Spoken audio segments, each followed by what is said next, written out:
Cet homme est tellement malchanceux. En attendant le métro, le chien a été traîné sur les rails. Mais le chien bondit précipitamment. Et le train a percuté l'homme. Le conducteur de train Paul a dû prendre 7 jours de congé pour cela. Une semaine plus tard, Paul est retourné au travail. Lorsqu'un homme qui attendait le train a soudainement développé une maladie cardiaque, est tombé sur la piste. Paul a hâtivement freiné la voiture, mais il n'a pas pu le sauver. En peu de temps, Paul a eu 2 accidents. Paul s'était arrangé pour prendre à nouveau une semaine de congé. Des collègues lui ont répété que l'entreprise avait une règle. Si vous causez un accident 3 fois par mois, vous serez licencié. L'entreprise compensera 10 ans de salaire, en plus de payer en une seule fois. Cela a conduit Paul à commencer à calculer pour cela. En ce moment, je veux vraiment trouver quelqu'un qui veut se suicider. Coopérer avec lui pour compléter la limite de 3 personnes. Paul conduit jusqu'à un pont où les suicides sont fréquents. Il a vu un vagabond debout près du pont. Est immédiatement venu parler. En conséquence, il est parti. Le lendemain, il a de nouveau vu un vieil homme sur la route. Paul l'a dit au vieil homme,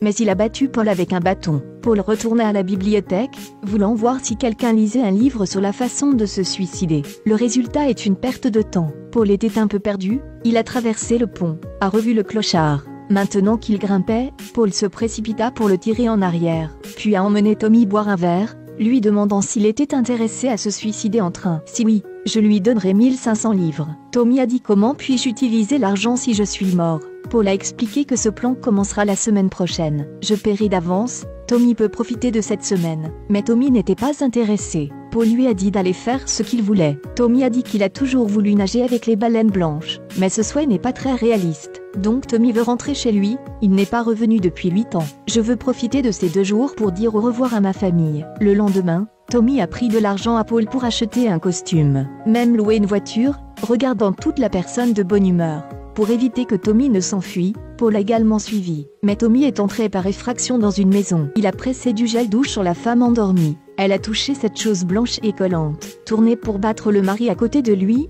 et maudit. Le couple a allumé les lumières, et a trouvé Tommy et Paul dans la pièce. Tommy connaissait ce couple, est venu chercher la bague parce qu'il a perdu le jeu. La femme était extrêmement en colère, sa bague s'est avérée être un gain de jeu. Elle a jeté l'anneau par terre et Paul l'a ramassé. Pendant que le vieux couple se disputait, Tommy et Paul ont couru dehors. En conséquence, la police est arrivée à la porte. Tommy a été arrêté. Paul a réussi à s'échapper, avalant même la bague. Pour éviter de laisser des preuves lors de son arrestation, la police ne l'a pas détecté. Puis Paul se rend au commissariat pour rendre visite à Tommy. Il faut le faire sortir avant lundi. Paul a trouvé l'ancien patron de Callaghan, a-t-il dit. Alors Paul est allé voir l'ex-petit ami de Callaghan, le forçant à abandonner les charges contre Tommy. Callaghan, pour que sa femme ne le découvre pas, n'avait qu'à accepter cela. Paul a sorti la bague en dînant au restaurant. Puis Tommy l'a emmené dans sa résidence précédente. En conséquence, sa femme et sa fille avaient déménagé. Sur la base des instructions du nouveau locataire, Tommy a réussi à trouver l'adresse de sa femme. La voiture vient de s'arrêter devant le portail,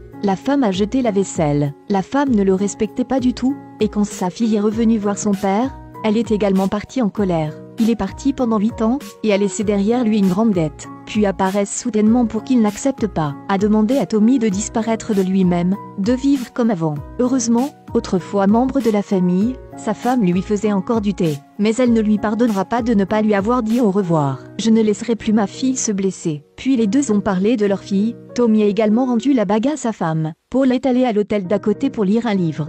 La fille de Tommy, Frankie, l'a découvert et a grondé Paul. Voyant qu'il avait bon cœur, et qu'il aimait les livres, Frankie a commencé à lui parler. Elle admire la vie de Paul dans la grande ville, mais il préfère la vie simple dans la petite ville. Ils sont tous contraints par leur mode de vie. Aussi à cette époque a été attiré par l'adversaire. Alors Frankie a emmené Paul dans sa chambre. Tôt le lendemain matin, Tommy avait préparé une théière pour sa femme, mais sa femme a dit qu'elle voulait divorcer. Pendant 8 ans, Tommy a disparu et elle était avec un autre homme. L'adversaire est un plombier, aussi une personne très gentille. Tommy ne savait pas quoi dire. Allait dans la chambre de sa fille, mais y trouva également Paul. Tommy poursuit Paul et est très en colère. Résultat, Tommy, une maladie cardiaque en rechute, s'est effondrée. La fille a essayé de retenir ses larmes, déterminée à ne pas se rendre à l'hôpital pour rendre visite à son père, car dans son cœur elle ne pouvait toujours pas lui pardonner. Tommy a supplié Paul de l'emmener, il ne voulait pas mourir à l'hôpital. Puis Tommy a laissé une lettre à sa fille, et est reparti. Dans la voiture, il m'a dit qu'il avait un cancer en phase terminale,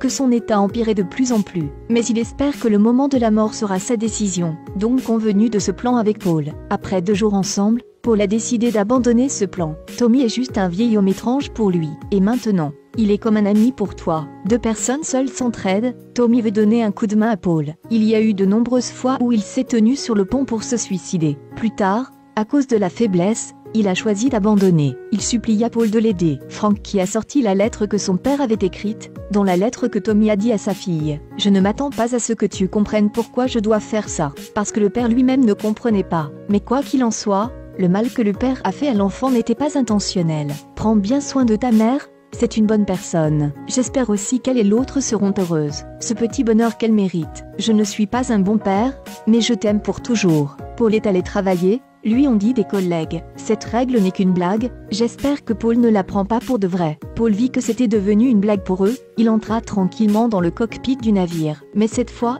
il était étrangement effrayé que Tommy apparaisse sur les rails. Mais vous comprenez aussi, il vous attendra certainement quelque part non loin de là. Paul vit rapidement la silhouette de Tommy. Sans réfléchir, il choisit de se tenir sur les rails. Paul a freiné la voiture, mais après une lutte idéologique. Les yeux de Paul se remplirent de larmes alors qu'il continuait d'avancer. Il doit réaliser le souhait de suicide de son ami. Ou alors cela pourrait rendre la vie de Tommy un peu plus significative. Le jeune Tommy avait aussi des rêves faux. Malheureusement, des décennies plus tard, il n'a pas eu l'occasion de revoir des requins. Puis, Paul a envoyé un bon livre à Frankie. Quand elle a reçu le livre, elle est allée à Londres pour trouver Paul. Plus tard, les deux sont allés à la plage pour plonger, réaliser le vœu de Tommy, nager avec les grands requins blancs. Le film se termine ici. Rejoignez le groupe dans la section commentaires.